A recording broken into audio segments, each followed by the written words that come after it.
Compañeros y compañeras de la Segunda Asamblea General Nacional del Pueblo, se reúne por segunda vez con carácter de órgano soberano de la voluntad del pueblo cubano esta Asamblea General en el día de hoy, y se reúne para dar cabal respuesta a la maniobra, a la conjura, al complot de nuestros enemigos en Punta del Este. En todo el mundo están puestos los ojos sobre nuestro pueblo en el día de hoy. Los pueblos de todos los continentes están esperando esta respuesta de nuestra patria. Vamos pues a lo más importante de esta tarde, que es la segunda declaración de La Habana. Nuestro mensaje a los pueblos de América y del mundo, la palabra de nuestro pueblo en este minuto histórico, respaldada por este pueblo, respaldada por su presencia de tal manera como nunca en América estuvo respaldada ninguna palabra, ningún mensaje. Con nosotros se encuentran numerosos latinoamericanos que visitan a nuestro país o participaron de la Conferencia de los Pueblos de La Habana.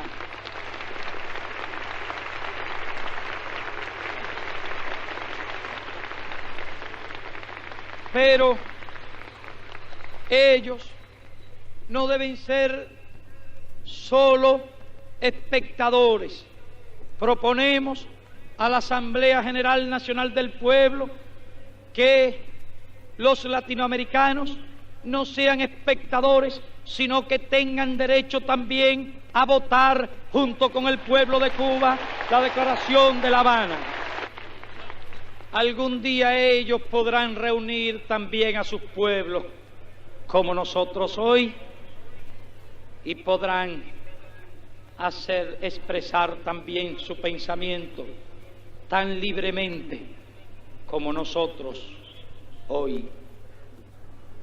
Preste el pueblo atención a cada palabra, a cada frase de este documento, de esta segunda declaración,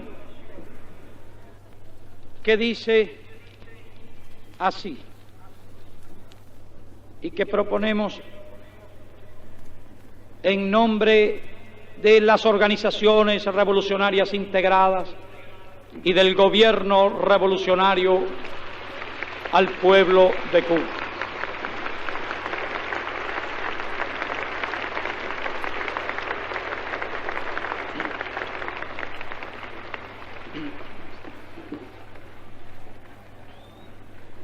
Del pueblo de Cuba a los pueblos de América y del mundo.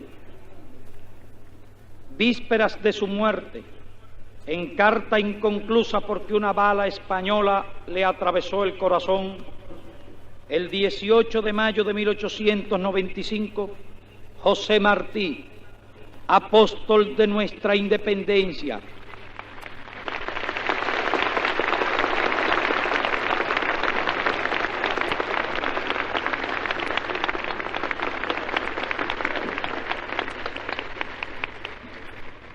escribió a su amigo Manuel Mercado: ya puedo escribir, Ya estoy todos los días en peligro de dar mi vida por mi país y por mi deber, de impedir a tiempo con la independencia de Cuba que se extiendan por las Antillas los Estados Unidos y caigan con esa fuerza más sobre nuestras tierras de América. Cuanto hice hasta hoy y haré es para eso. Las mismas obligaciones menores y públicas de los pueblos más vitalmente interesados en impedir que en Cuba se abra, por la anexión de los imperialistas, el camino que se ha de cegar, y con nuestra sangre estamos cegando, de la anexión de los pueblos de nuestra América al norte revuelto y brutal que los desprecia, les habían impedido la adhesión ostensible y patente a este sacrificio que se hizo en bien inmediato y de ellos. Viví en el monstruo y le conozco las entrañas, y mi honda es la de David. Ya Martí, en 1895, señaló el peligro que se cernía sobre América y llamó al imperialismo por su nombre, imperialismo. A los pueblos de América advirtió que ellos estaban más que nadie interesados en que Cuba no sucumbiera a la codicia yanqui, despreciadora de los pueblos latinoamericanos, y con su propia sangre, vertida por Cuba y por América, rubricó las póstumas palabras que en homenaje a su recuerdo el pueblo de Cuba suscribe hoy a la cabeza de esta declaración. Han transcurrido 67 años. Puerto Rico fue convertida en colonia y es todavía colonia saturada de bases militares.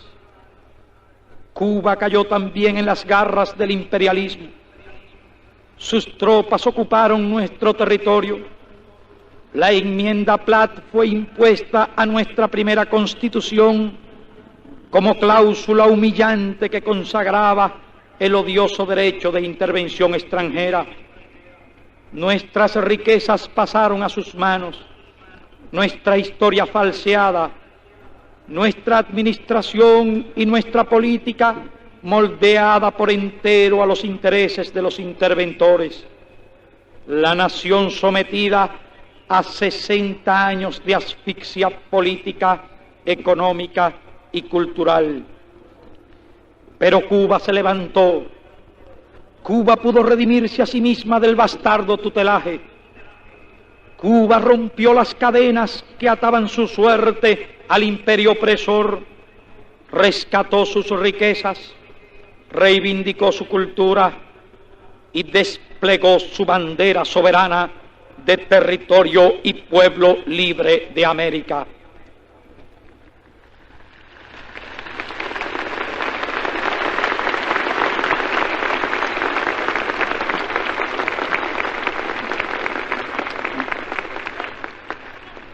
Ya los Estados Unidos no podrán caer jamás sobre América con la fuerza de Cuba, pero en cambio, dominando a la mayoría de los estados de América Latina, Estados Unidos pretende caer sobre Cuba con la fuerza de América.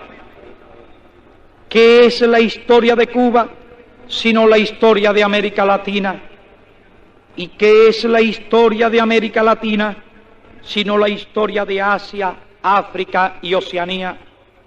¿Y qué es la historia de todos estos pueblos sino la historia de la explotación más despiadada y cruel del imperialismo en el mundo entero? A fines del siglo pasado y comienzos del presente, un puñado de naciones económicamente desarrolladas habían terminado de repartirse el mundo, sometiendo a su dominio económico y político a las 2/3 partes de la humanidad, que de esta forma se vio obligada a trabajar para las clases dominantes del grupo de países de economía capitalista desarrollada. Las circunstancias históricas que permitieron a ciertos países europeos y a los Estados Unidos de Norteamérica un alto nivel de desarrollo industrial los situó en posición de poder someter a su dominio y explotación al resto del mundo. ¿Qué móviles impulsaron esa expansión de las potencias industrializadas? ¿Fueron razones de tipo moral, civilizadoras, como ellos alegaban? No, fueron razones de tipo económico. Desde el descubrimiento de América, que lanzó a los conquistadores europeos a través de los mares a ocupar y explotar las tierras y los habitantes de otros continentes, el afán de riqueza fue el móvil fundamental de su conducta. El propio descubrimiento de América se realizó en busca de rutas más cortas hacia el oriente, cuyas mercaderías eran altamente pagadas en Europa. Una nueva clase social, los comerciantes y los productores de artículos manufacturados para el comercio, surge del seno de la sociedad feudal de señores y siervos en las postrimerías de la Edad Media. La sed de oro fue el resorte que movió los esfuerzos de esa nueva clase. El afán de ganancia fue el incentivo de su conducta a través de su historia. Con el desarrollo de la industria manufacturera y el comercio fue creciendo su influencia social. Las nuevas fuerzas productivas que se desarrollaban en el seno de la sociedad feudal chocaban cada vez más con las relaciones de servidumbre propias del feudalismo, sus leyes, sus instituciones, su filosofía, su moral, su arte y su ideología política. Nuevas ideas filosóficas y políticas, nuevos conceptos del derecho y del Estado fueron proclamados por los representantes intelectuales de la clase burguesa. Poco a poco se hicieron conciencia en las masas explotadas. Eran entonces ideas revolucionarias frente a las ideas caducas de la sociedad feudal. Los campesinos, los artesanos y los obreros de las manufacturas, encabezados por la burguesía, echaron por tierra el orden feudal, su filosofía, sus ideas, sus instituciones, sus leyes y los privilegios de la clase dominante, es decir, la nobleza hereditaria. Entonces la burguesía consideraba justa y necesaria la revolución. No pensaba que el orden feudal podía y debía ser eterno, como piensa ahora de su orden social capitalista. Alentaba a los campesinos a librarse de la servidumbre feudal, alentaba a los artesanos contra las relaciones gremiales y reclamaba el derecho al poder político. Los monarcas absolutos, la nobleza y el alto clero defendían tenazmente sus privilegios de clase, proclamando el derecho divino de la corona y la intangibilidad del orden social. Ser liberal, proclamar las ideas de Voltaire, Diderot o Juan Jacobo Rousseau, portavoces de la filosofía burguesa, constituía entonces para las clases dominantes un delito tan grave como es hoy para la burguesía ser socialista y proclamar las ideas de Marx, Engels y Lenin.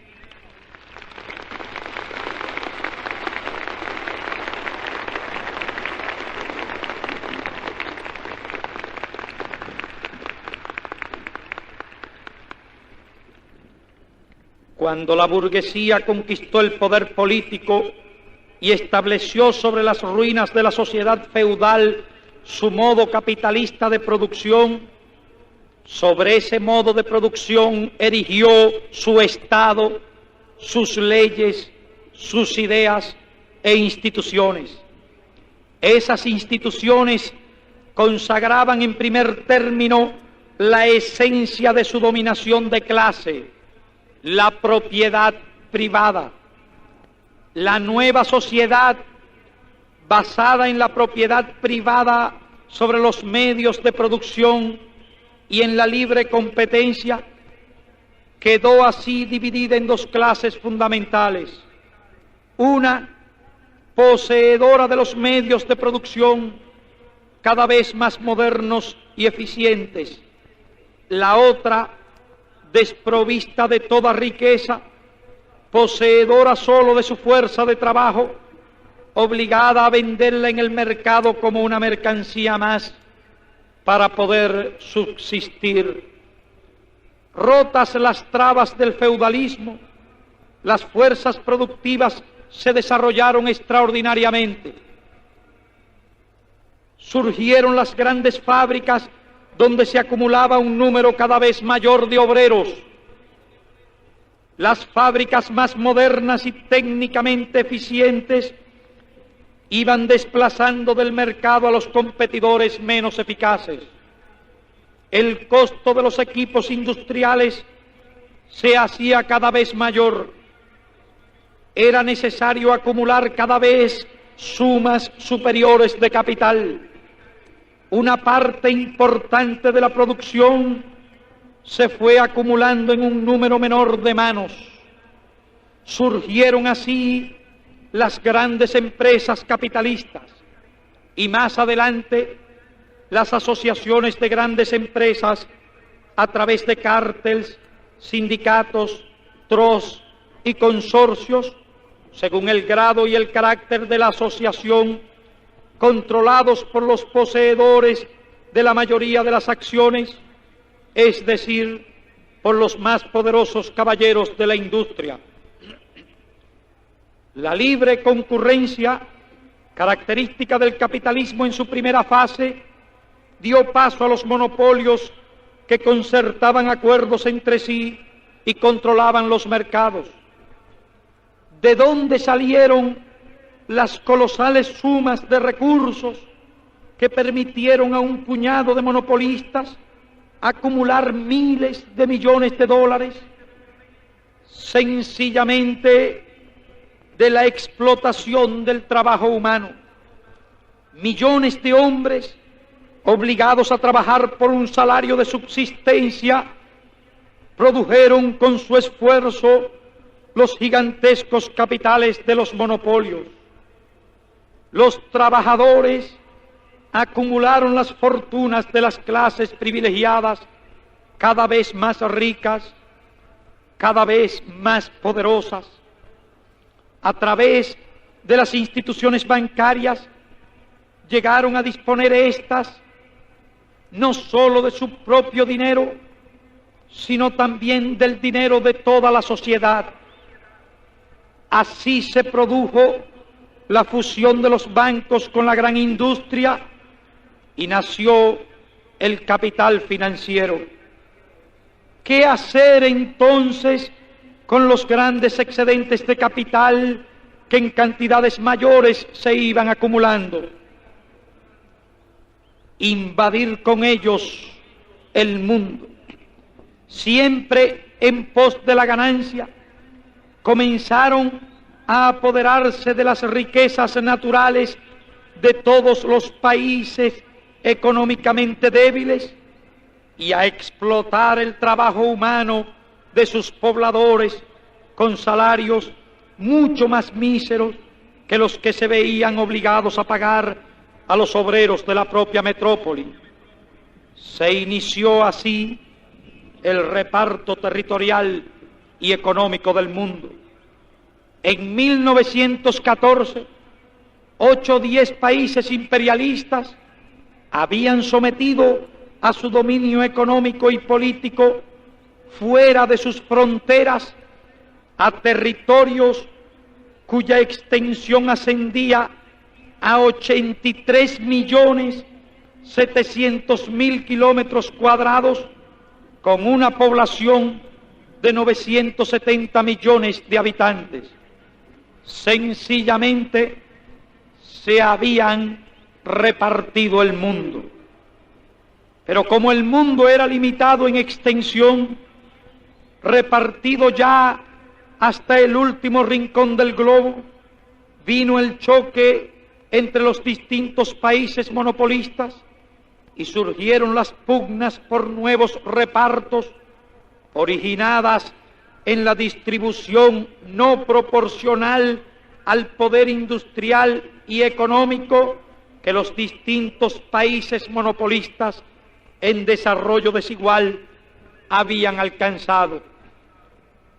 Estallaron las guerras imperialistas que costarían a la humanidad 50 millones de muertos, decenas de millones de inválidos e incalculables riquezas materiales y culturales destruidas. Aún no había sucedido esto cuando ya Marx escribió que el capital recién nacido rezumaba sangre y fango por todos los poros, desde los pies a la cabeza. El sistema capitalista de producción, una vez que hubo dado de sí todo lo que era capaz, se convirtió en un abismal obstáculo al progreso de la humanidad. Pero la burguesía, desde su origen, llevaba en sí misma su contrario.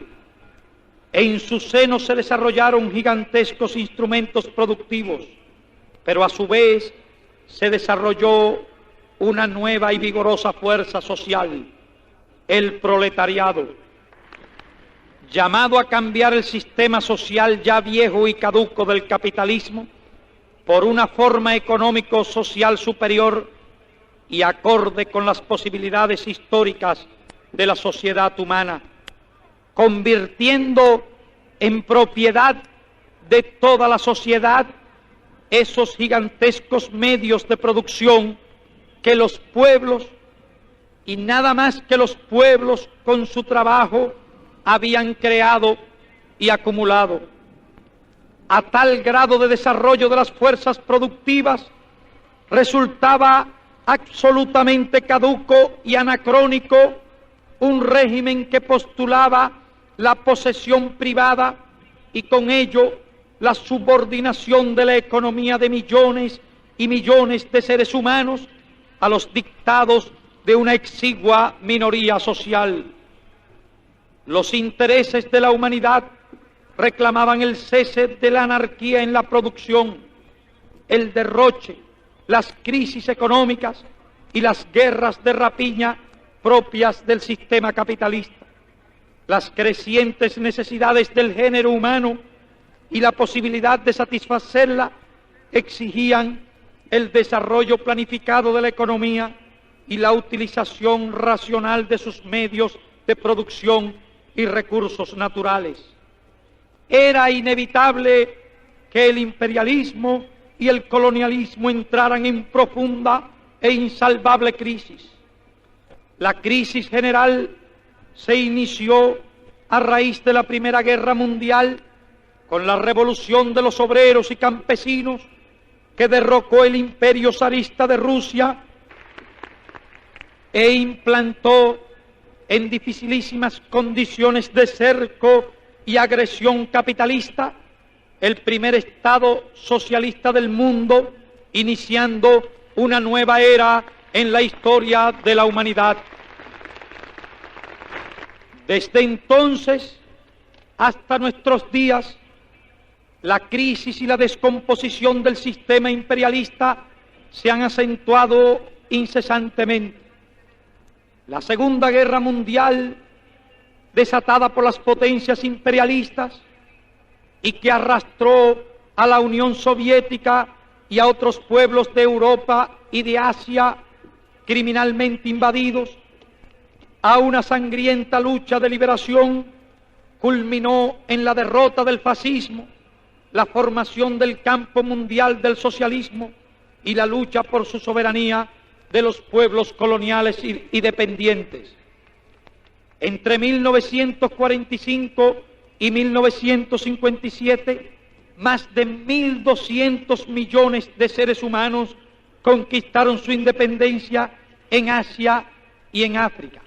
La sangre vertida por los pueblos no fue en vano.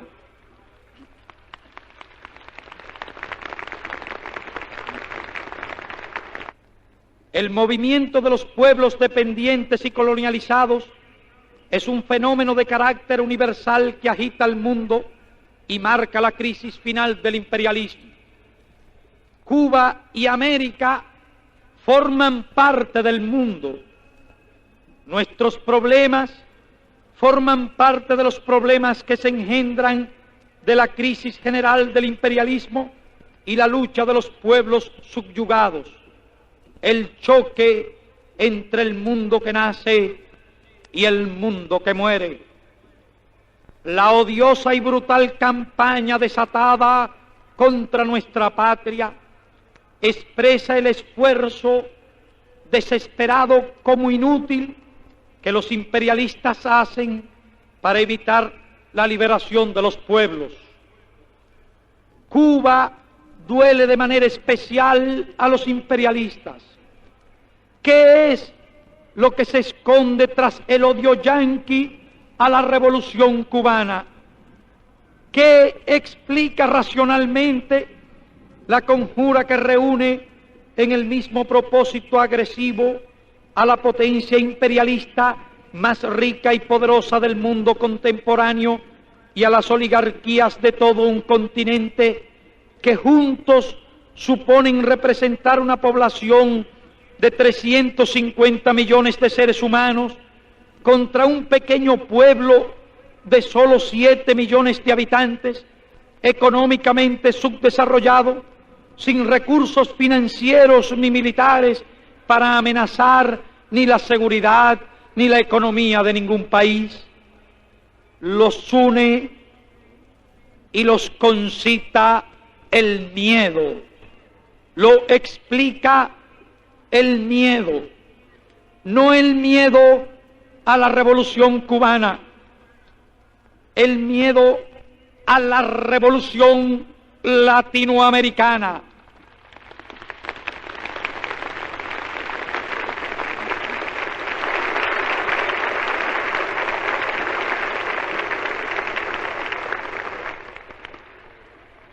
No el miedo a los obreros, campesinos, estudiantes, intelectuales y sectores progresistas de las capas medias que han tomado revolucionariamente el poder en Cuba, sino el miedo a que los obreros, campesinos, estudiantes, intelectuales y sectores progresistas de las capas medias tomen revolucionariamente el poder en los pueblos oprimidos, hambrientos y explotados por los monopolios yanquis y la oligarquía reaccionaria de América.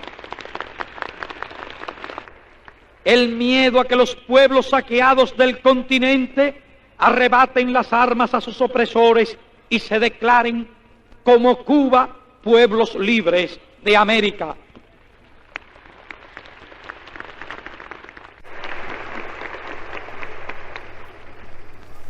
Aplastando la revolución cubana, creen disipar el miedo que los atormenta, el fantasma de la revolución que los amenaza.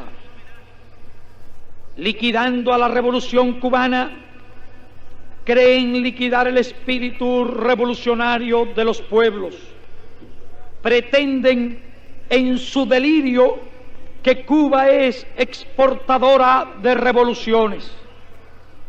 En sus mentes de negociantes y usureros insomnes cabe la idea de que las revoluciones se pueden comprar o vender, alquilar, prestar, exportar o importar como una mercancía más. ignorantes de las leyes objetivas que rigen el desarrollo de las sociedades humanas, creen que sus regímenes monopolistas, capitalistas y semifeudales son eternos, educados en su propia ideología reaccionaria, mezcla de superstición, ignorancia, subjetivismo, pragmatismo y otras aberraciones del pensamiento, tienen una imagen del mundo y de la marcha de la historia acomodada a sus intereses de clases explotadoras. Suponen que las revoluciones nacen o mueren en el cerebro de los individuos o por efecto de las leyes divinas, y que además los dioses están de su parte.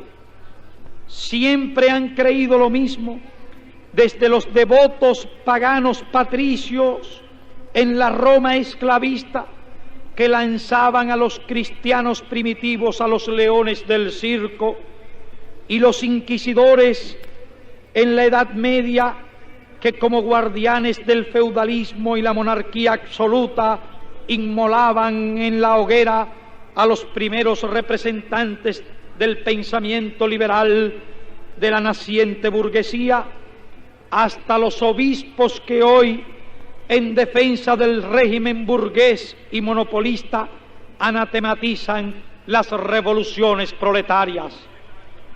Todas las clases reaccionarias, en todas las épocas históricas, cuando el antagonismo entre explotadores y explotados llega a su máxima tensión, presagiando el advenimiento de un nuevo régimen social, han acudido a las peores armas de la represión y la calumnia contra sus adversarios.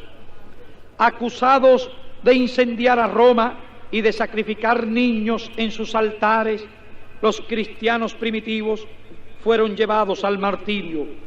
Acusados de hereje, fueron llevados por los inquisidores a la hoguera filósofos como Giordano Bruno, reformadores como Hus y miles de inconformes más con el orden feudal.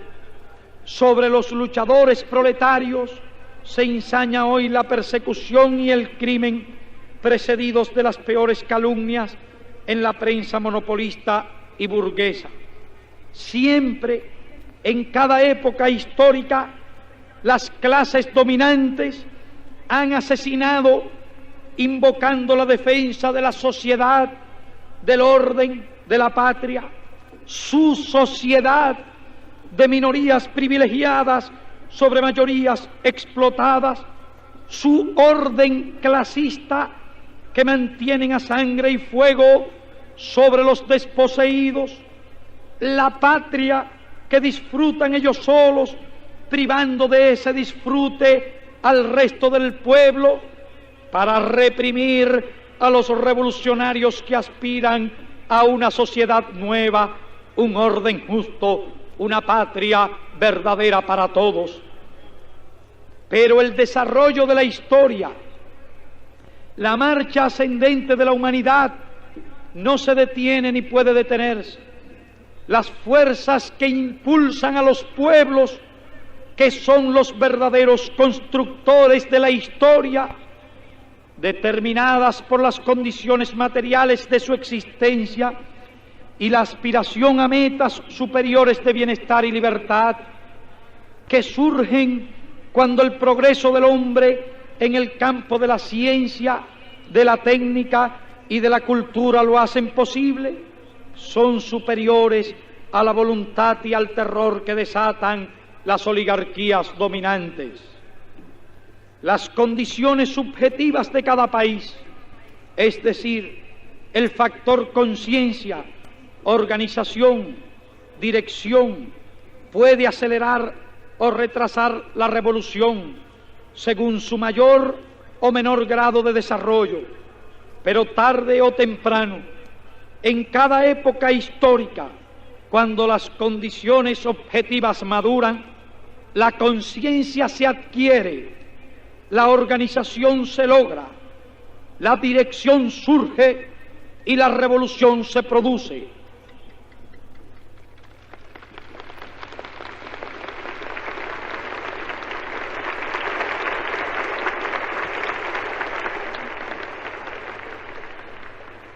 Que ésta tenga lugar por cauces pacíficos o nazca al mundo después de un parto doloroso, no depende de los revolucionarios, depende de las fuerzas reaccionarias de la vieja sociedad, que se resisten a dejar nacer la sociedad nueva, que es engendrada por las contradicciones que lleva en su seno la vieja sociedad.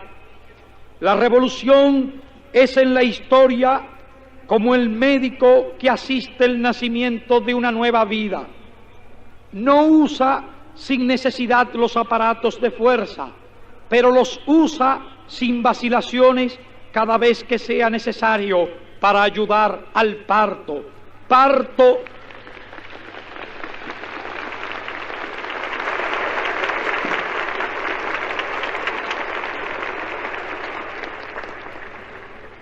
Parto que trae a las masas esclavizadas y explotadas la esperanza de una vida mejor. En muchos países de América Latina, la revolución es hoy inevitable. Ese hecho no lo determina la voluntad de nadie.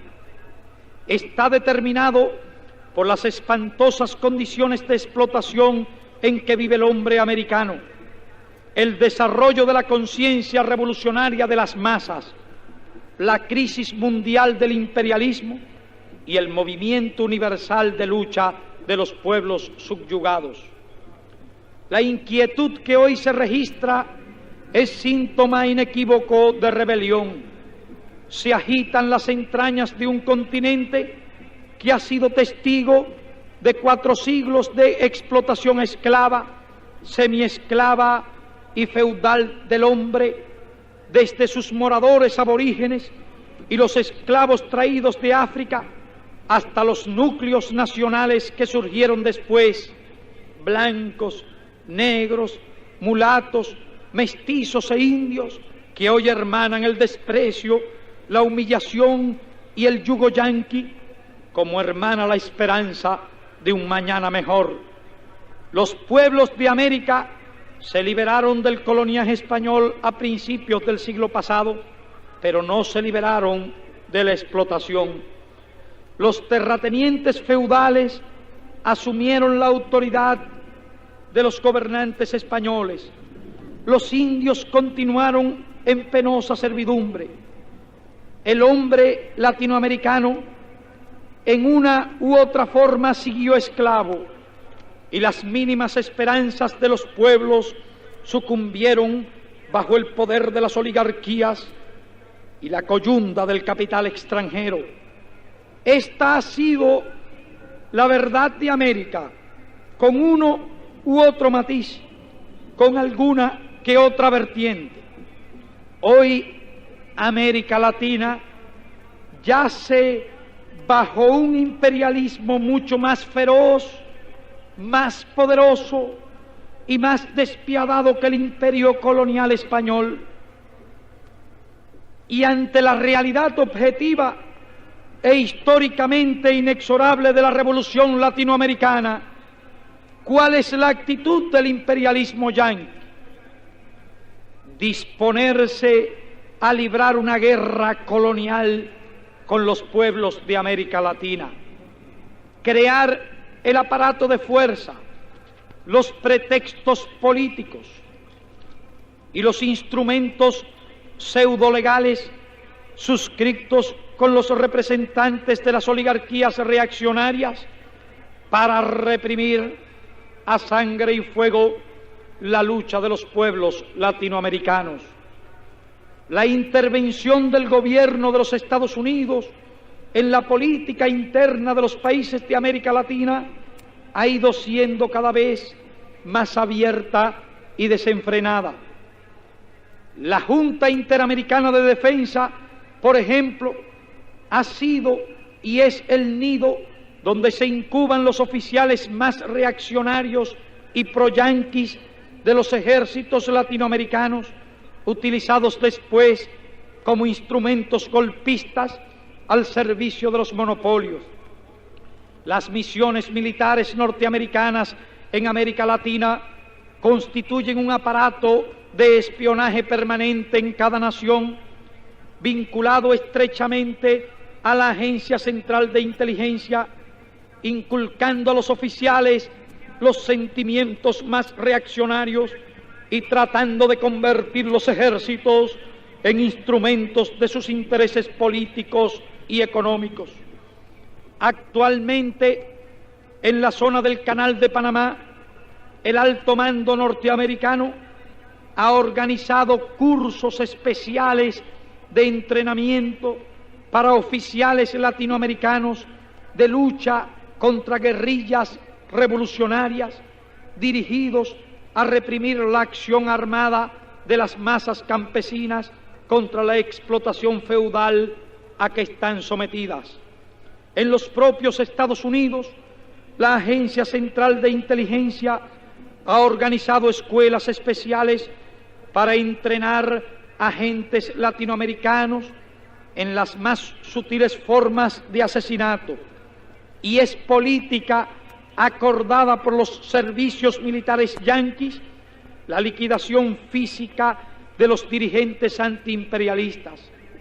Es notorio que las embajadas yanquis en distintos países de América Latina están organizando, instruyendo y equipando bandas fascistas para sembrar el terror y agredir las organizaciones obreras, estudiantiles e intelectuales.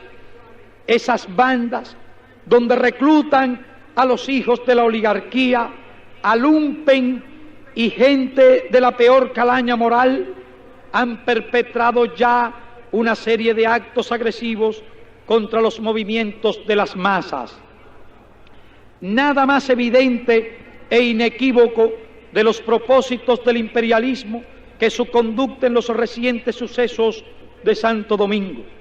Sin ningún tipo de justificación, sin mediar siquiera relaciones diplomáticas con esa república, los Estados Unidos, después de situar sus barcos de guerra frente a la capital dominicana, declararon con su habitual insolencia que si el gobierno de Balaguer solicitaba ayuda militar, desembarcarían sus tropas en Santo Domingo contra la insurgencia del pueblo dominicano. Que el poder de Balaguer fuera absolutamente espurio, que cada pueblo soberano de América deba tener derecho a resolver sus problemas internos sin intervención extranjera, que existan normas internacionales y una opinión mundial, que incluso existiera una OEA, no contaban para nada en las consideraciones de los Estados Unidos. Lo que sí contaban eran sus designios de impedir la Revolución Dominicana, la reimplantación de los odiosos desembarcos de su infantería de marina, sin más base ni requisito para fundamentar ese nuevo concepto filibustero del derecho que la simple solicitud de un gobernante tiránico, ilegítimo y en crisis. Lo que esto significa no debe escapar a los pueblos. En América Latina hay sobrados gobernantes de ese tipo dispuestos a utilizar las tropas yanquis contra sus respectivos pueblos cuando se vean en crisis. Esta política declarada del imperialismo norteamericano de enviar soldados a combatir el movimiento revolucionario en cualquier país de América Latina, es decir, a matar obreros, estudiantes, campesinos, a hombres y mujeres latinoamericanos, no tiene otro objetivo que el de seguir manteniendo sus intereses monopolistas y los privilegios de la oligarquía traidora que los apoya. Ahora se puede ver con toda claridad que los pactos militares suscritos por el gobierno de Estados Unidos con gobiernos latinoamericanos, pactos secretos muchas veces y siempre a espaldas de los pueblos, invocando hipotéticos peligros exteriores que nadie vio nunca por ninguna parte, tenían el único y exclusivo objetivo de prevenir la lucha de los pueblos. Eran pactos contra los pueblos, contra el único peligro, el peligro interior del movimiento de liberación que pusiera en riesgo los intereses yanquis. No sin razón los pueblos se preguntaban, ¿por qué tantos convenios militares?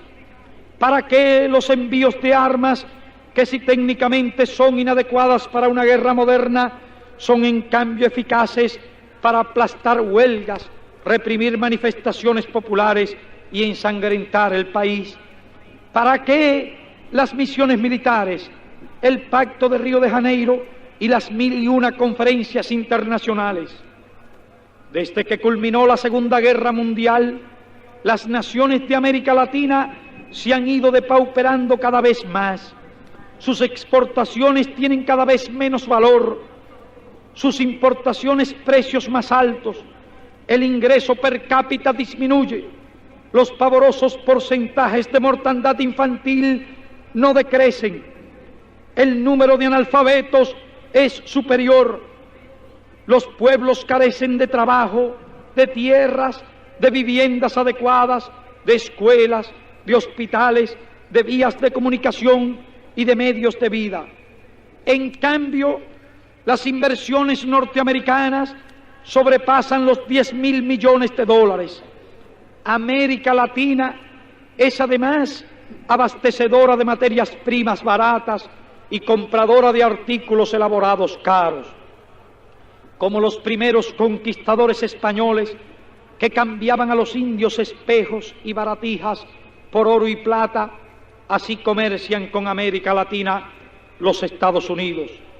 Conservar ese torrente de riqueza, apoderarse cada vez más de los recursos de América y explotar a sus pueblos sufridos, he ahí lo que se ocultaba tras los pactos militares, las misiones castrenses y los cabildeos diplomáticos de Washington.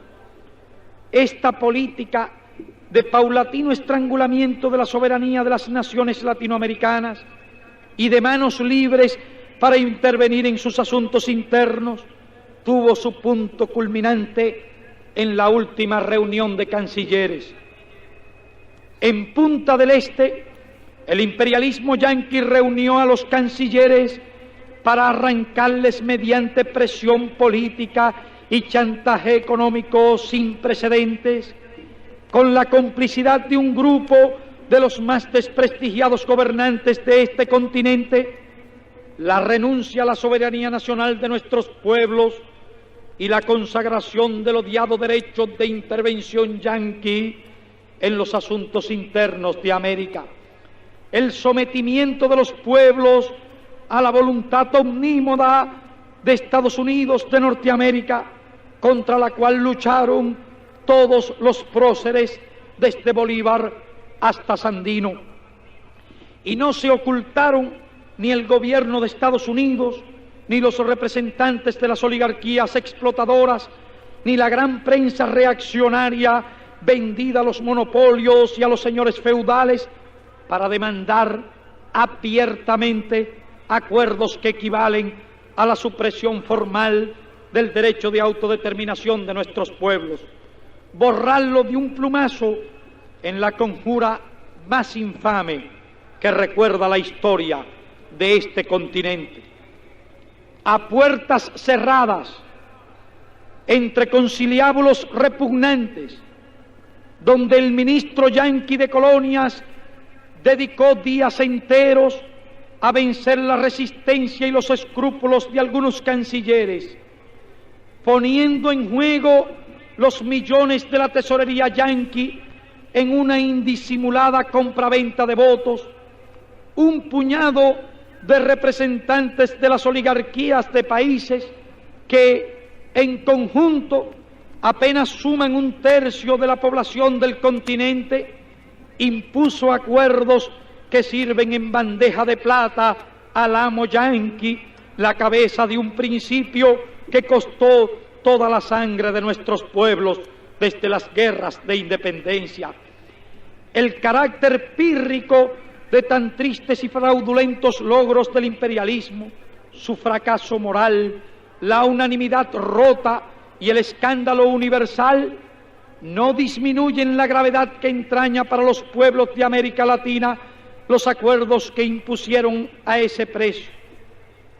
En aquel cónclave inmoral, la voz titánica de Cuba se elevó sin debilidad ni miedo para acusar ante todos los pueblos de América y del mundo el monstruoso atentado y defender virilmente y con dignidad que constará en los anales de la historia no solo el derecho de Cuba, sino el derecho desamparado de todas las naciones hermanas del continente americano. La palabra de Cuba no podía tener eco en aquella mayoría amaestrada, pero tampoco podía tener respuesta. Solo cabía el silencio impotente ante sus demoledores argumentos, la diafanidad y valentía de sus palabras. Pero Cuba no habló para los cancilleres, Cuba habló para los pueblos y para la historia, donde sus palabras tendrán eco y respuesta. En Punta del Este se libró una gran batalla ideológica entre la Revolución Cubana y el imperialismo yanqui. ¿Qué representaban allí? ¿Por quién habló cada uno de ellos? Cuba representó los pueblos. Estados Unidos representó los monopolios. Cuba habló por las masas explotadas de América. Estados Unidos por los intereses oligárquicos, explotadores e imperialistas. Cuba por la soberanía. Estados Unidos por la intervención. Cuba por la nacionalización de las empresas extranjeras.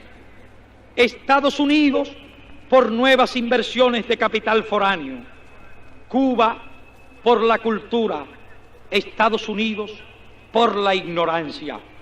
Cuba por la reforma agraria. Estados Unidos por el latifundio. Cuba por la industrialización de América. Estados Unidos por el subdesarrollo. Cuba por el trabajo creador. Estados Unidos por el sabotaje y el terror contrarrevolucionario que practican sus agentes, la destrucción de cañaverales y fábricas, los bombardeos de sus aviones piratas contra el trabajo de un pueblo pacífico. Cuba por los alfabetizadores asesinados. Estados Unidos por los asesinos.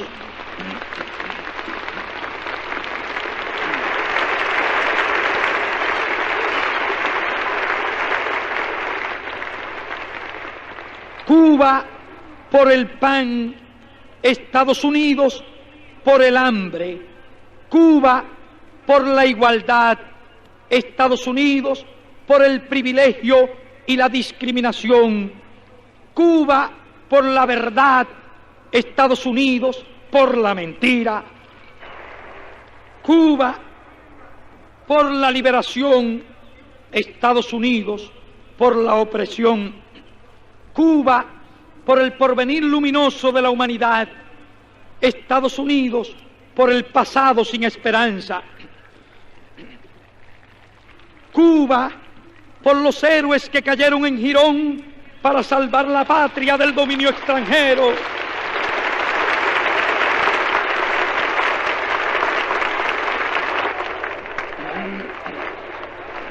Estados Unidos por los mercenarios y traidores que sirven al extranjero contra su patria.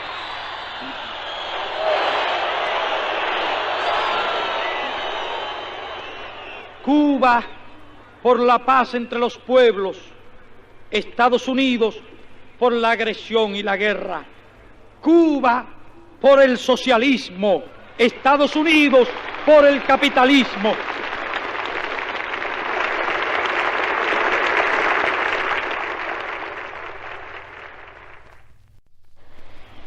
Los acuerdos obtenidos por Estados Unidos con métodos tan bochornosos que el mundo entero critica, no restan, sino que acrecentan la moral y la razón de Cuba.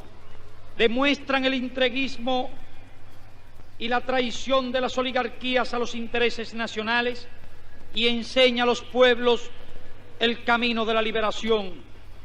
Revela la podredumbre de las clases explotadoras en cuyo nombre hablaron sus representantes en Punta del Este.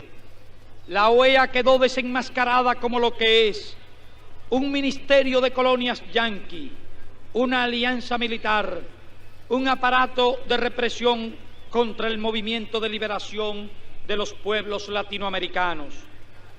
Cuba ha vivido 3 años de revolución bajo incesante hostigamiento de intervención yanqui en nuestros asuntos internos. Aviones piratas procedentes de Estados Unidos, lanzando materias inflamables, han quemado millones de arrobas de caña. Actos de sabotaje internacional perpetrados por agentes yanquis, como la explosión del vapor La Cubre, han costado decenas de vidas cubanas. Miles de armas norteamericanas de todos tipos han sido lanzadas en paracaídas por los servicios militares de Estados Unidos sobre nuestro territorio para promover la subversión. Cientos de toneladas de materiales explosivos y máquinas infernales han sido desembarcados subrepticiamente en nuestras costas por lanchas norteamericanas para promover el sabotaje y el terrorismo. Un obrero cubano fue torturado en la base naval de Guantánamo y privado de la vida sin proceso previo ni explicación posterior alguna.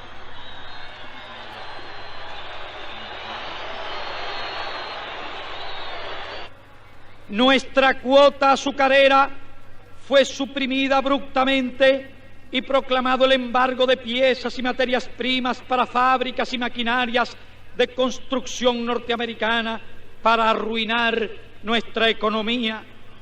Barcos artillados y aviones de bombardeo procedentes de bases preparadas por el gobierno de Estados Unidos han atacado sorpresivamente puertos e instalaciones cubanas.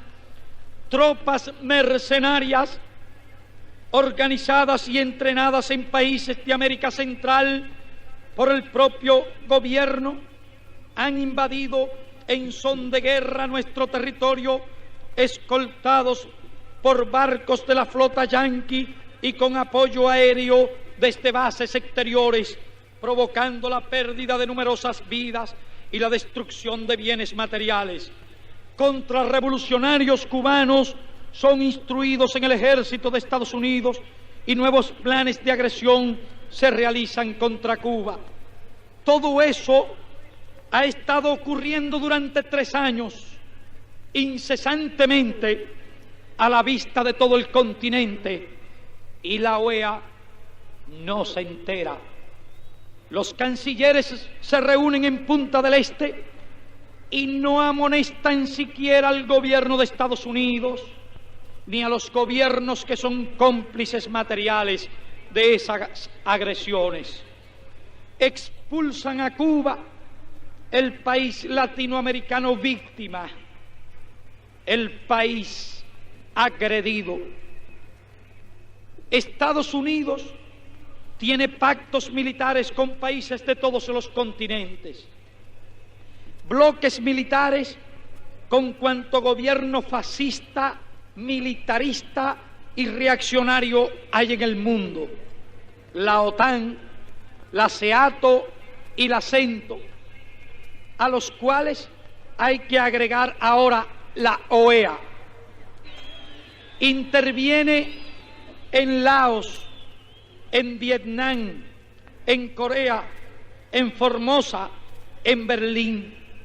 Envía abiertamente barcos a Santo Domingo para imponer su ley, su voluntad, y anuncia su propósito de usar sus aliados de la OTAN para bloquear el comercio con Cuba. Y la OEA no se entera. Se reúnen los cancilleres y expulsan a Cuba, que no tiene pactos militares con ningún país. Así, el gobierno que organiza la subversión en todo el mundo y forja alianzas militares en 4 continentes, hace expulsar a Cuba, acusándola nada menos que de subversión y de vinculaciones extracontinentales. Cuba, el país latinoamericano que ha convertido en dueños de las tierras a más de 100.000 pequeños agricultores, asegurado empleo todo el año en granjas y cooperativas a todos los obreros agrícolas, transformado los cuarteles en escuelas, concedido 60.000 becas a estudiantes universitarios, secundarios y tecnológicos,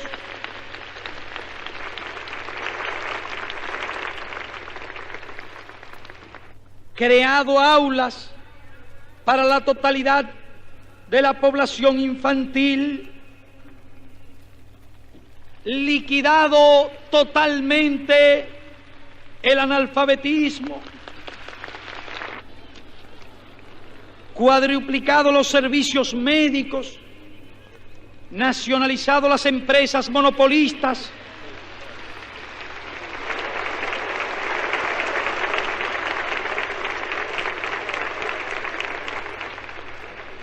suprimido el abusivo sistema que convertía la vivienda en un medio de explotación para el pueblo,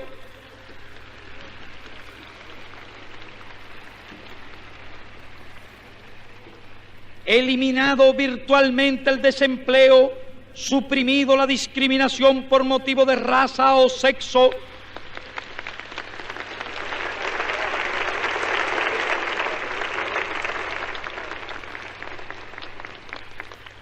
barrido el juego, el vicio y la corrupción administrativa,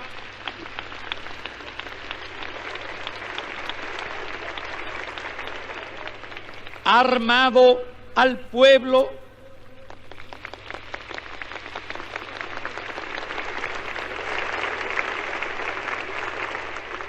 hecho realidad viva el disfrute de los derechos humanos al librar al hombre y a la mujer de la explotación, la incultura y la desigualdad social,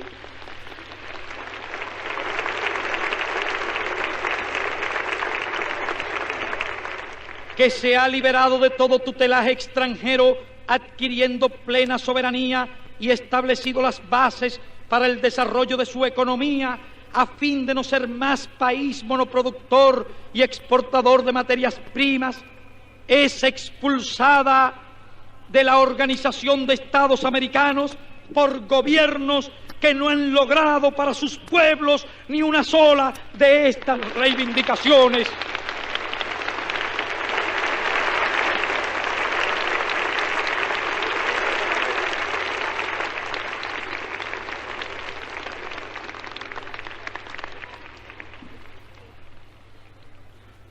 ¿Cómo podrán justificar su conducta ante los pueblos de América y del mundo? ¿Cómo podrán negar que en su concepto la política de tierra, de pan, de trabajo, de salud, de libertad, de igualdad y de cultura, de desarrollo acelerado de la economía, de dignidad nacional, de plena autodeterminación y soberanía es incompatible con el hemisferio? Los pueblos piensan muy distinto. Los pueblos piensan que lo único incompatible con el destino de América Latina es la miseria, la explotación feudal, el analfabetismo, los salarios de hambre, el desempleo, la política de represión contra las masas obreras, campesinas y estudiantiles, la discriminación de la mujer, del negro, del indio, del mestizo, la opresión de las oligarquías, el saqueo de sus riquezas por los monopolios yanquis, la asfixia moral de sus intelectuales y artistas, la ruina de sus pequeños productores por la competencia extranjera, el subdesarrollo económico, los pueblos sin caminos, sin hospitales, sin viviendas, sin escuelas, sin industrias, el sometimiento al imperialismo, la renuncia a la soberanía nacional y la traición a la patria.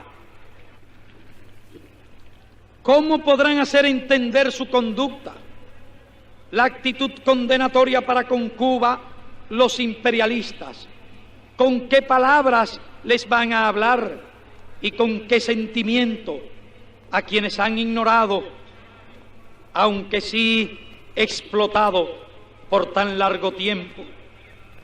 Quienes estudian los problemas de América suelen preguntar qué país, quiénes han enfocado con corrección la situación de los indigentes, de los pobres, de los indios, de los negros, de la infancia desvalida, esa inmensa infancia de 30 millones en 1950, que será de 50 millones dentro de 8 años más. Sí, ¿quiénes? ¿Qué país? 32 millones de indios vertebran, tanto como la misma cordillera de los Andes, el continente americano entero.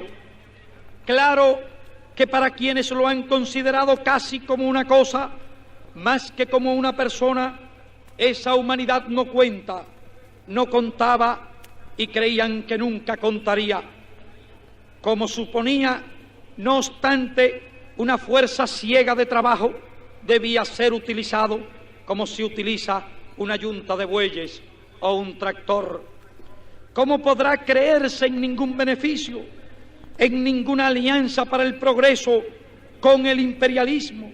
¿Bajo qué juramento, si bajo su santa protección, sus matanzas, sus persecuciones, aún viven los indígenas del sur del continente, como los de la Patagonia, en toldos, como vivían sus antepasados a la venida de los descubridores casi 500 años atrás, en donde los que fueron grandes razas que poblaron el continente argentino, Paraguay y Bolivia, como los guaraníes, que han sido diezmados ferozmente como quien caza animales y a quienes se les ha enterrado en los interiores de las selvas, en donde a esa reserva autóctona que pudo servir de base a una gran civilización americana y cuya extinción se la apresura por instantes y a la que se la ha empujado América adentro a través de los esteros paraguayos y los altiplanos bolivianos, tristes, rudimentarios, razas melancólicas, embrutecidas por el alcohol y los narcóticos a los que se acogen para por lo menos sobrevivir en las infrahumanas condiciones, no solo de alimentación en que viven, en donde una cadena de manos se estira casi inútilmente, todavía se viene estirando por siglos inútilmente por sobre los lomos de la cordillera, sus faldas a lo largo de los grandes ríos y por entre las sombras de los bosques para unir sus miserias con los demás que perecen lentamente, las tribus brasileñas y las del norte del continente y sus costas, hasta alcanzar a los 100.000 motilones de Venezuela, en el más increíble atraso y salvajemente confinados en las selvas amazónicas o las sierras de Perijá, a los solitarios bapichanas que en las tierras calientes de las Guayanas esperan su final, ya casi perdidos definitivamente para la suerte de los humanos. Sí, a todos estos 32 millones de indios que se extienden desde la frontera con los Estados Unidos hasta los confines del hemisferio sur, y 45 millones de mestizos que en gran parte poco difieren de los indios, a todos estos indígenas, a este formidable caudal de trabajo, de derechos pisoteados? Sí, ¿qué les puede ofrecer el imperialismo? ¿Cómo podrán creer estos ignorados en ningún beneficio que venga de tan sangrientas manos?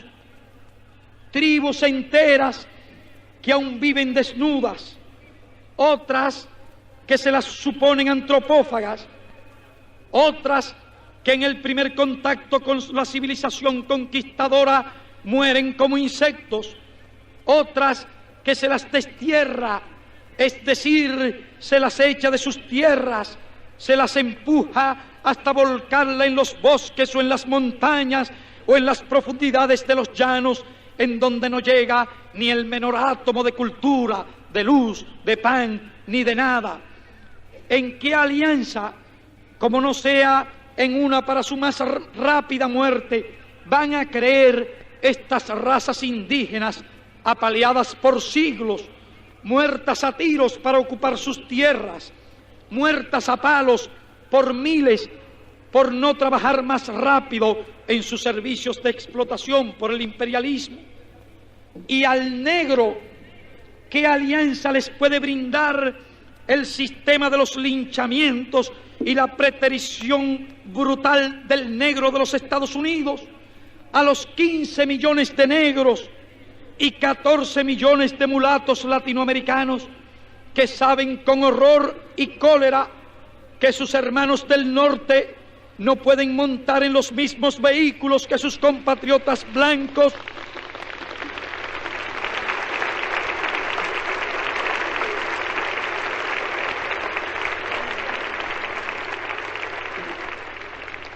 ni asistir a las mismas escuelas, ni siquiera morir en los mismos hospitales.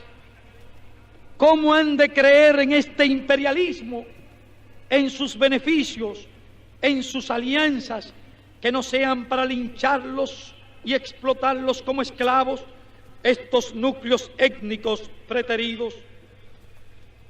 Esas masas que no han podido gozar ni medianamente de ningún beneficio cultural, social o profesional, que aún en donde son mayorías o forman millones, son maltratados por los imperialistas disfrazados de Ku Klux Klan, son arrojados a las barriadas más insalubres, a las casas colectivas menos confortables, hechas para ellos, empujados a los oficios más ignobles, a los trabajos más duros y a las profesiones menos lucrativas que no supongan contactos con las universidades, las altas academias o escuelas particulares.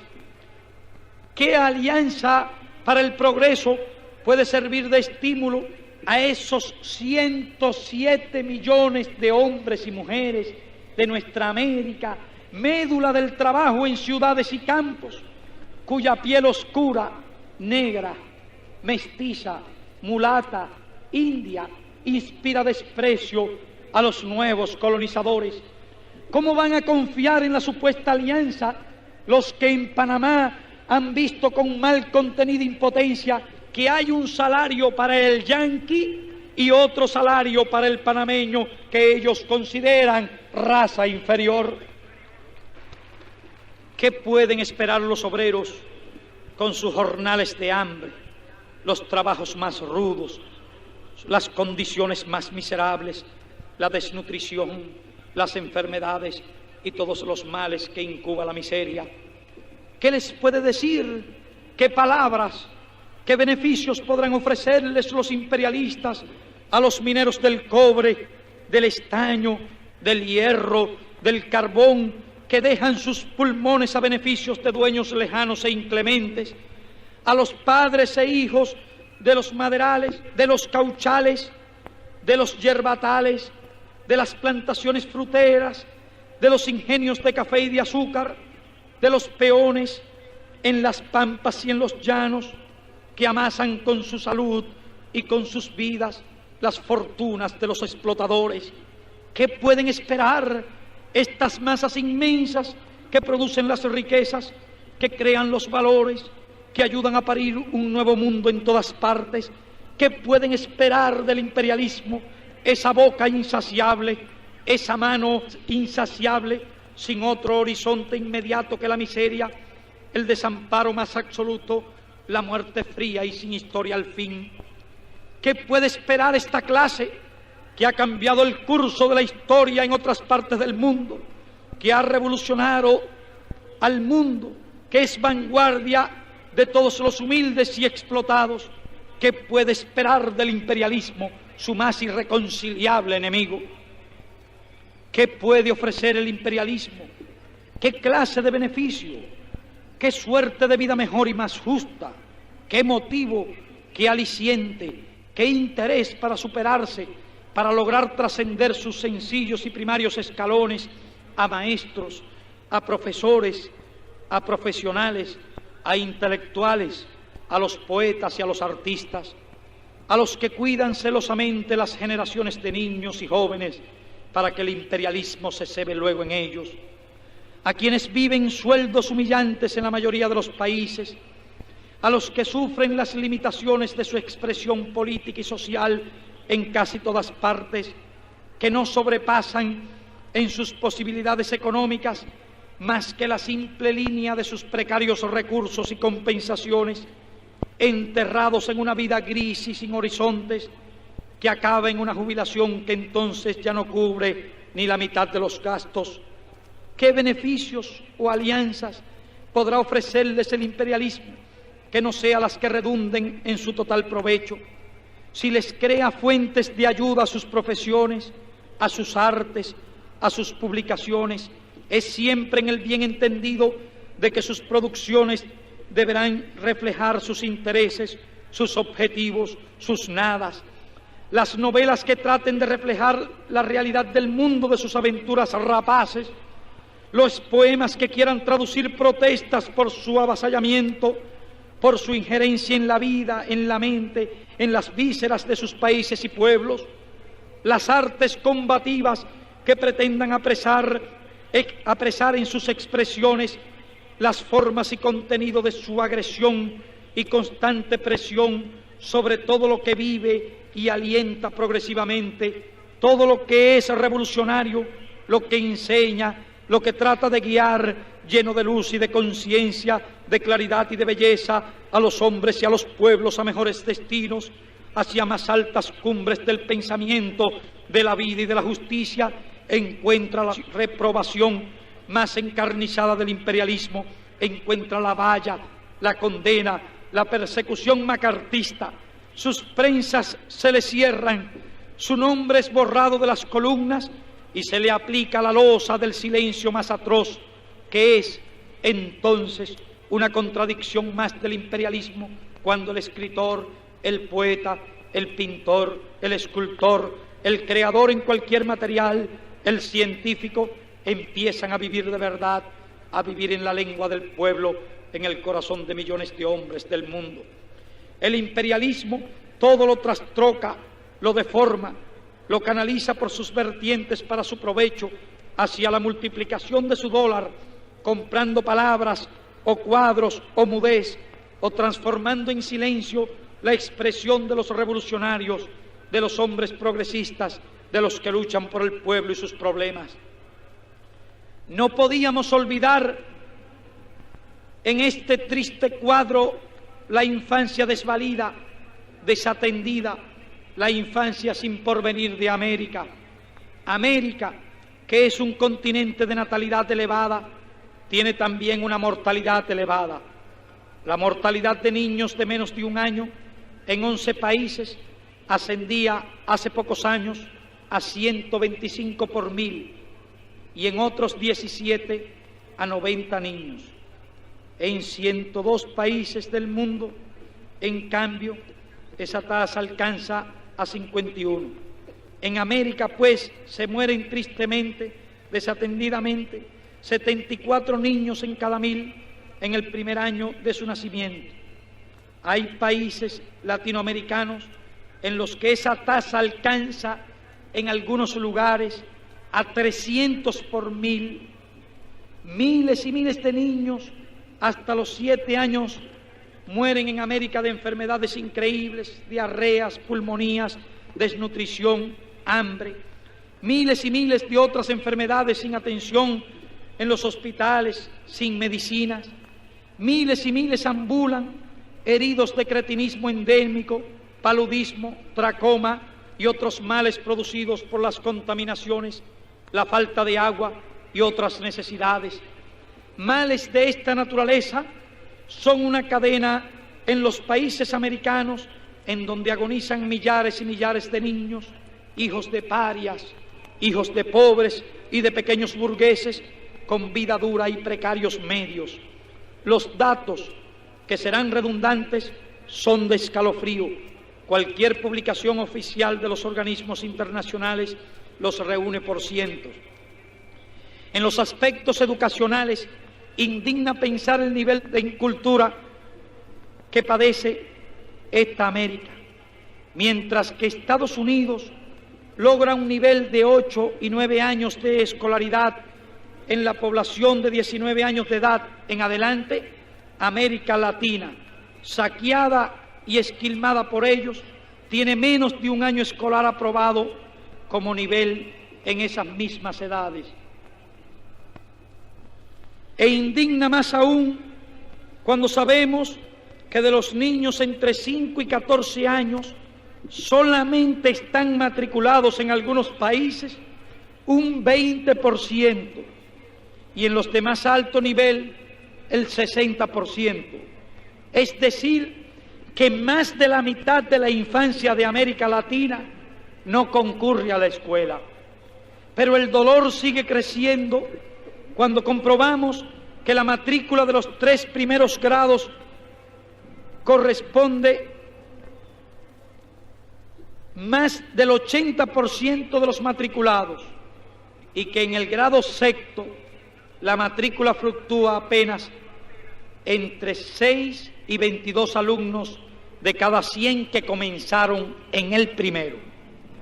Hasta en los países que creen haber atendido a su infancia, ese porcentaje de pérdida escolar entre el primero y el sexto grado es del 73% como promedio.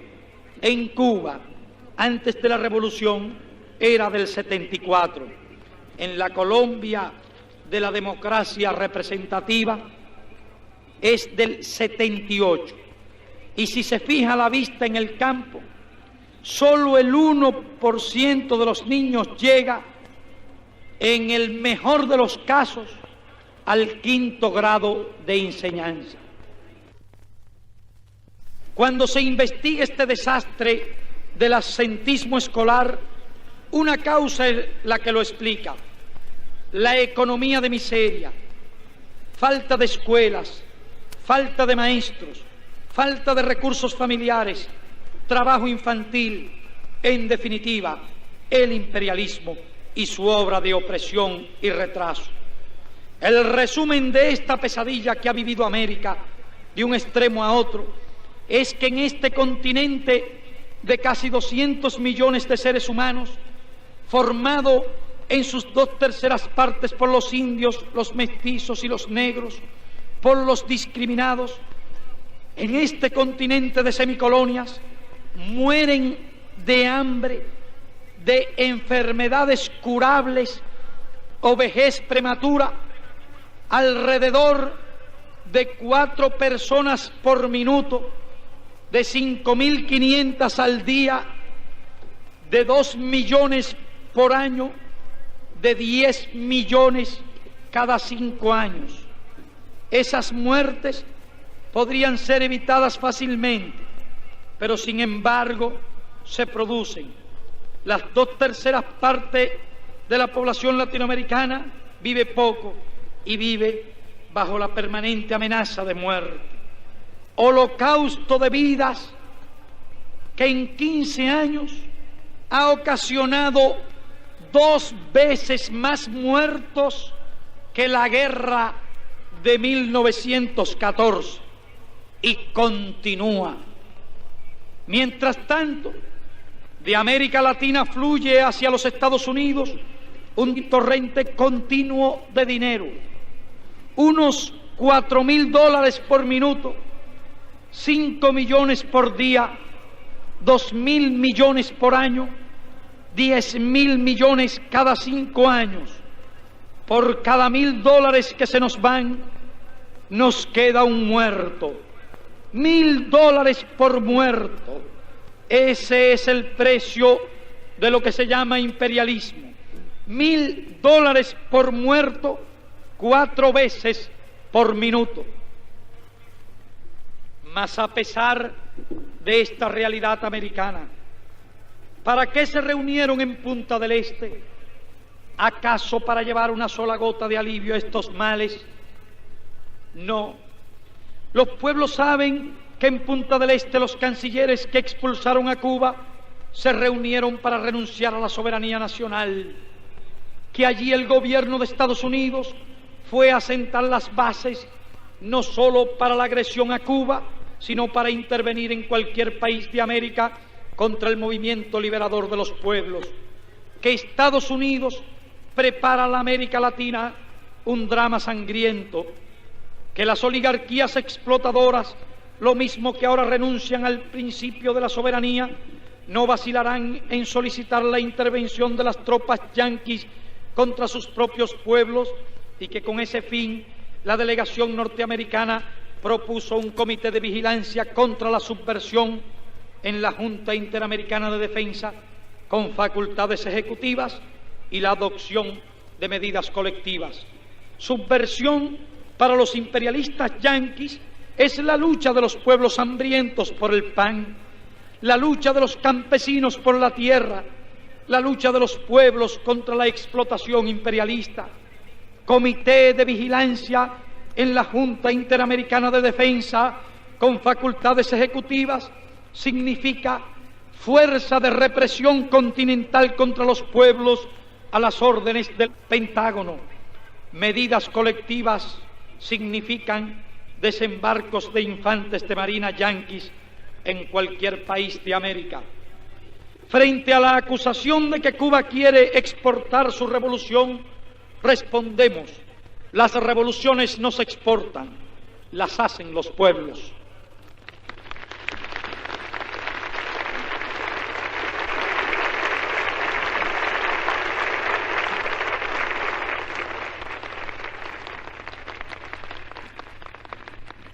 Lo que Cuba puede dar a los pueblos, y ha dado ya, es su ejemplo. ¿Y qué enseña la revolución cubana? Que la revolución es posible, que los pueblos pueden hacerla, que en el mundo contemporáneo no hay fuerzas capaces de impedir el movimiento de liberación de los pueblos. Nuestro triunfo no habría sido jamás factible si la revolución misma no hubiese estado inexorablemente destinada a surgir de las condiciones existentes en nuestra realidad económico-social, realidad que existe en grado mayor aún en un buen número de países de América Latina. Ocurre inevitablemente que en las naciones donde es más fuerte el control de los monopolios yanquis, más despiadada la explotación de la oligarquía y más insoportable la situación de las masas obreras y campesinas, el poder político se muestra más férreo, los estados de sitio se vuelven habituales, se reprime por la fuerza toda manifestación de descontento de las masas y el cauce democrático se cierra por completo, revelándose con más evidencia que nunca el carácter de brutal dictadura que asume el poder de las clases dominantes. Es entonces cuando se hace inevitable el estallido revolucionario de los pueblos. Y si bien es cierto que en los países subdesarrollados de América la clase obrera es en general relativamente pequeña, hay una clase social que por las condiciones subhumanas en que vive constituye una fuerza potencial que, dirigida por los obreros y los intelectuales revolucionarios, tiene una importancia decisiva en la lucha por la liberación nacional: los campesinos. En nuestros países se juntan las circunstancias de una industria subdesarrollada con un régimen agrario de carácter feudal. Es por eso que, con todo lo duras que son las condiciones de vida de los obreros urbanos, la población rural vive aún en más horribles condiciones de opresión y explotación. Pero es también, salvo excepciones, el sector absolutamente mayoritario en proporciones que a veces sobrepasa el 70% de las poblaciones latinoamericanas. Descontando los terratenientes que muchas veces se reciben en las ciudades, el resto de esa gran masa libra su sustento trabajando como peones en las haciendas por salarios misérrimos o labran la tierra en condiciones de explotación que nada tienen que envidiar a la Edad Media. Estas circunstancias son las que determinan que en América Latina la población pobre del campo constituya una tremenda fuerza revolucionaria potencial. Los ejércitos, estructurados y equipados para la guerra convencional, que son la fuerza en que se sustenta el poder de las clases explotadoras, cuando tienen que enfrentarse a la lucha irregular de los campesinos en el escenario natural de estos, resultan absolutamente impotentes.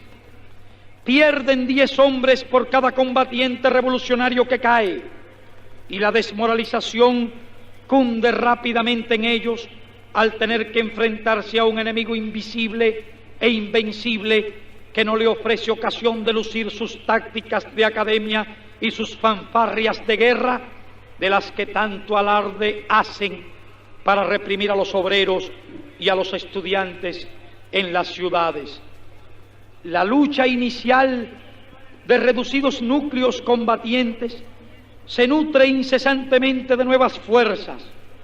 El movimiento de masas comienza a desatarse. El viejo orden se resquebraja poco a poco en 1000 pedazos, y es entonces el momento en que la clase obrera y las masas urbanas deciden la batalla. ¿Qué es lo que desde el comienzo mismo de la lucha de esos primeros núcleos los hace invencibles, independientemente del número, el poder y los recursos de sus enemigos? El apoyo del pueblo, y con ese apoyo de las masas contarán en grado cada vez mayor. Pero el campesinado es una clase que, por el estado de incultura en que lo mantienen y el aislamiento en que vive, necesita la dirección revolucionaria y política de la clase obrera y los intelectuales revolucionarios, sin la cual no podría por sí sola lanzarse a la lucha y conquistar la victoria.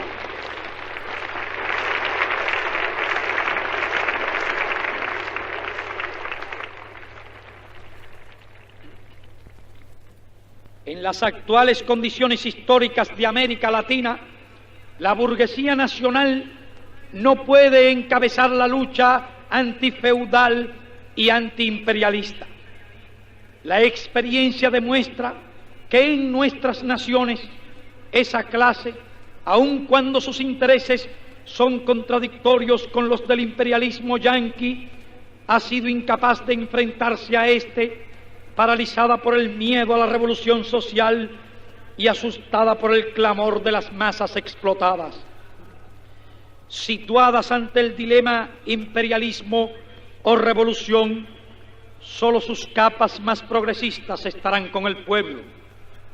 La actual correlación mundial de fuerzas y el movimiento universal de liberación de los pueblos coloniales y dependientes señalan a la clase obrera y a los intelectuales revolucionarios de América Latina su verdadero papel, que es el de situarse resueltamente a la vanguardia de la lucha contra el imperialismo y el feudalismo.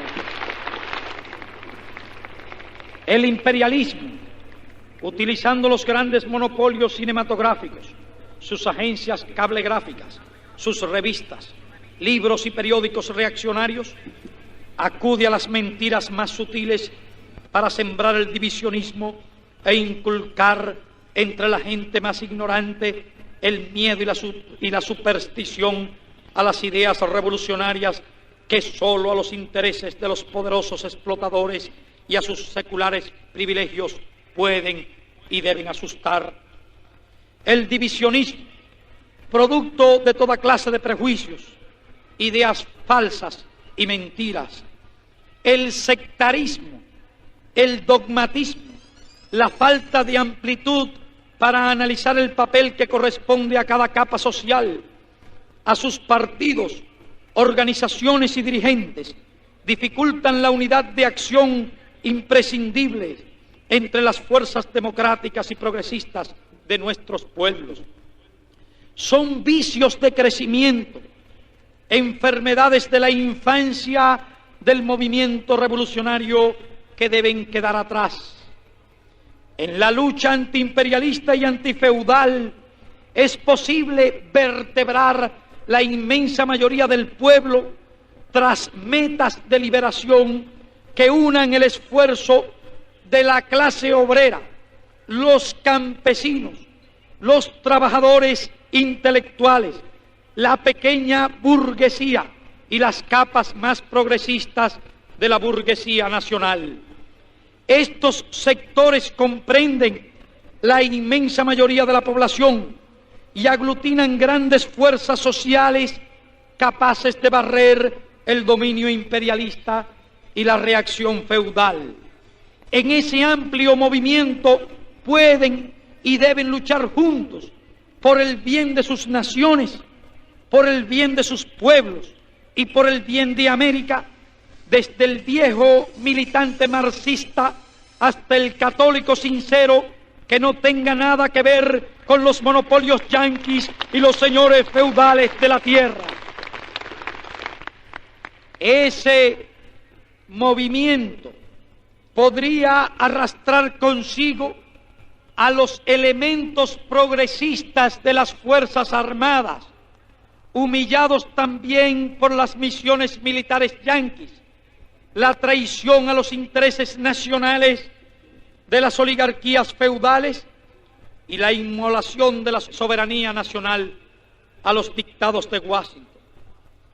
Allí donde están cerrados los caminos de los pueblos, donde la represión de los obreros y campesinos es feroz, donde es más fuerte el dominio de los monopolios yanquis, lo primero y más importante es comprender que no es justo ni es correcto entretener a los pueblos con la vana y acomodaticia ilusión de arrancar por vías legales que no existen ni existirán a las clases dominantes atrincheradas en todas las posiciones del Estado, monopolizadoras de la instrucción, dueñas de todos los vehículos de divulgación y poseedoras de infinitos recursos financieros, un poder que los monopolios y las oligarquías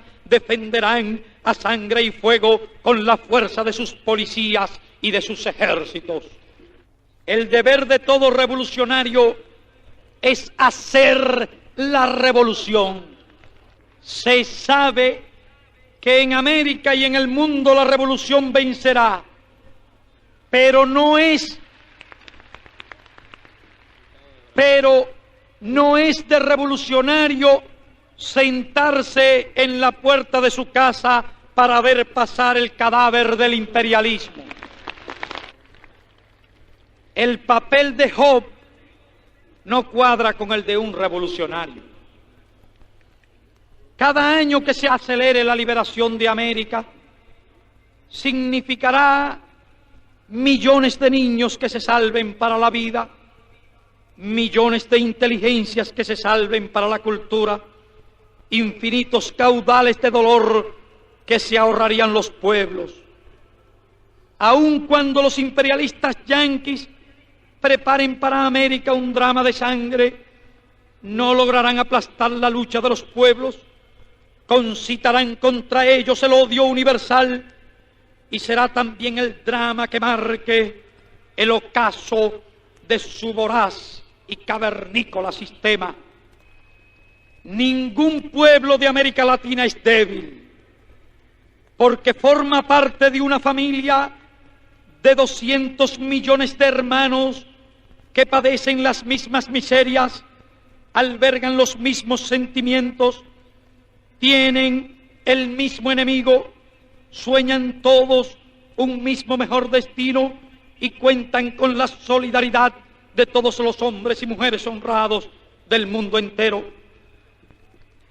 Con lo grande que fue la epopeya de la independencia de América Latina, con lo heroica que fue aquella lucha, a la generación de latinoamericanos de hoy les ha tocado una epopeya mayor y más decisiva todavía para la humanidad, porque aquella lucha fue para librarse del poder colonial español, de una España decadente, invadida por los ejércitos de Napoleón.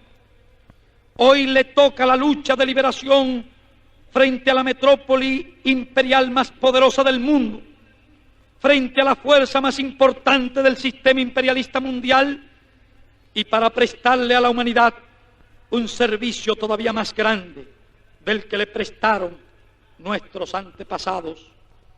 Pero esta lucha, más que aquella, la harán las masas, la harán los pueblos, van a jugar un papel mucho más importante que entonces. Los hombres, los dirigentes importan e importarán en esta lucha menos de lo que importaron en aquella. Esta epopeya que tenemos delante la van a escribir las masas hambrientas de indios, de campesinos sin tierras, de obreros explotados. La van a escribir las masas progresistas, los intelectuales honestos y brillantes que tanto abundan en nuestras sufridas tierras de América Latina. Lucha de masas y de ideas, epopeya que llevarán adelante nuestros pueblos maltratados y despreciados por el imperialismo. Nuestros pueblos desconocidos hasta hoy, que ya empiezan a quitarle el sueño. Nos consideraba rebaño impotente y sumiso, y ya se empieza a asustar de ese rebaño gigante de 200 millones de latinoamericanos, en los que advierte ya a sus sepultureros el capital monopolista yanqui. Con esta humanidad trabajadora, con estos explotados infrahumanos, paupérrimos, manejados por los métodos de Fuete y Mayoral, no se ha contado o se ha contado poco. Desde los albores de la independencia, sus destinos han sido los mismos: indios, gauchos, mestizos, zambos, cuarterones, blancos sin bienes ni rentas.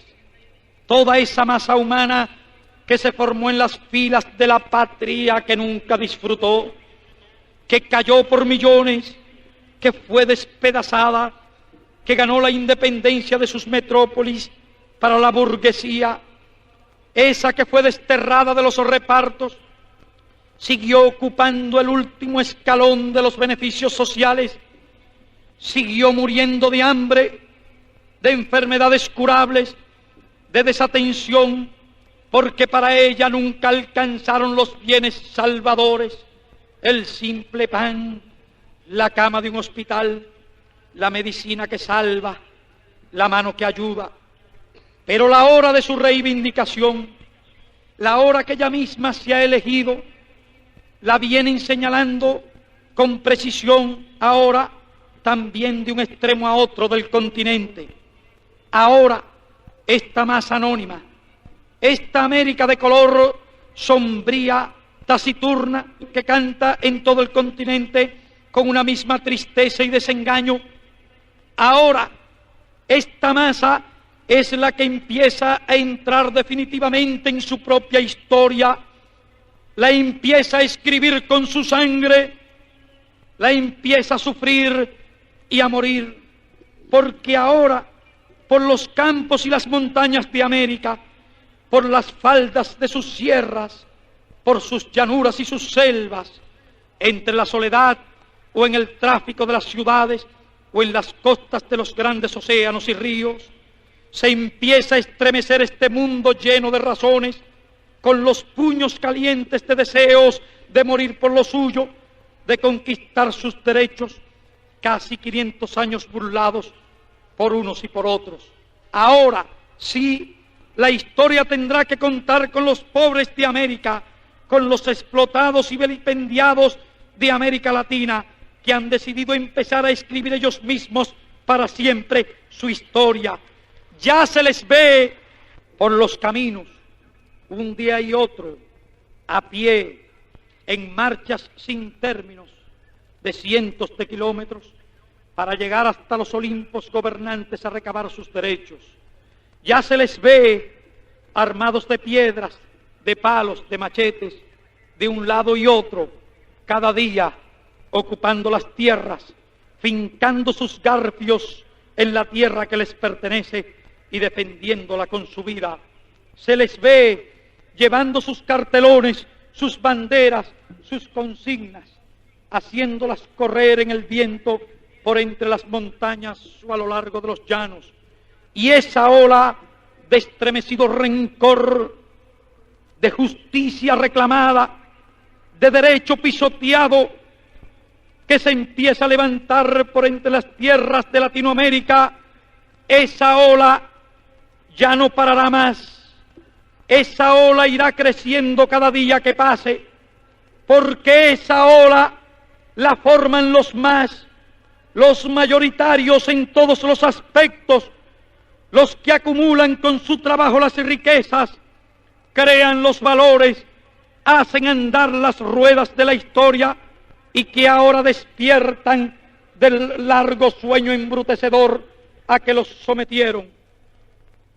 Porque esta gran humanidad ha dicho basta y ha echado a andar, y su marcha de gigantes ya no se detendrá hasta conquistar la verdadera independencia, por la que ya han muerto más de una vez inútilmente. Ahora, en todo caso, los que mueran morirán como los de Cuba, los de Playa Girón, morirán por su única, verdadera, irrenunciable independencia. Patria o muerte, venceremos. El pueblo de Cuba, La Habana, Cuba, territorio libre de América, febrero 4 de 1962. La Asamblea General Nacional del Pueblo de Cuba resuelve que esta declaración sea conocida como Segunda Declaración de La Habana, trasladada a los principales idiomas y distribuida en todo el mundo. Acuerda asimismo solicitar de todos los amigos de la Revolución Cubana en América Latina que sea difundida ampliamente entre las masas obreras, campesinas, estudiantiles e intelectuales de los pueblos hermanos de este continente.